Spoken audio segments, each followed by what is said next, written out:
బోనం అయితే పెట్టేసాము. మోత్కూరులో ఉగాది బోనాలు మోత్కూరులో గత 100 సంవత్సరాల క్రితం అమ్మవారు వచ్చి ఊరంతా ఇబ్బందులు అయినప్పుడు ఒక ఊరు పెద్ద మనిషి కళలకు వచ్చి నాకు సన్నికోణాలు తీసుకొచ్చి పెడితే ఊరు మంచిగా ఉంటుందని చెప్పిందంట.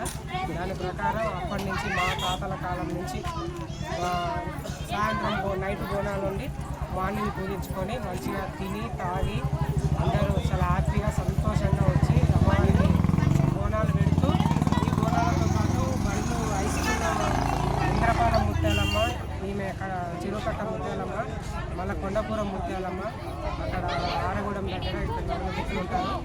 వీళ్ళందరికీ బోనాలతో పాటు బండ్లు కూడా తిరుగుతాయి. బండ్లు ఈ మధ్యలో కార్లు, బైకులు చాలా హంగామాగా ఉంది. మామూలుగా ఎడ్ల బండ్లు తిరిగేది, ఇప్పుడు చాలా హంగామాగా ఉన్నది. హై స్కూల్లో పోతే మనుషులు కూడా కనబడదు, ఫుల్ రష్గా ఉంటుంది.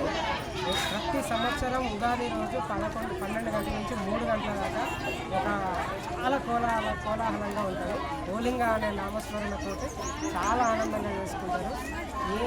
మన తెలంగాణ రాష్ట్రంలో ఎక్కడ లేకుండా లేనిది ఈ మోత్కూరులో ఉండడం, అందులో మాది మోత్కూరు ఉండడం చాలా ఆనందంగా ఉంది మాకు. అందరికీ ఉగాది శుభాకాంక్షలు.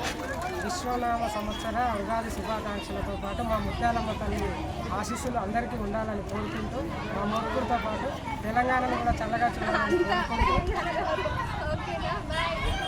అందరికీ ఉగాది శుభాకాంక్షలు.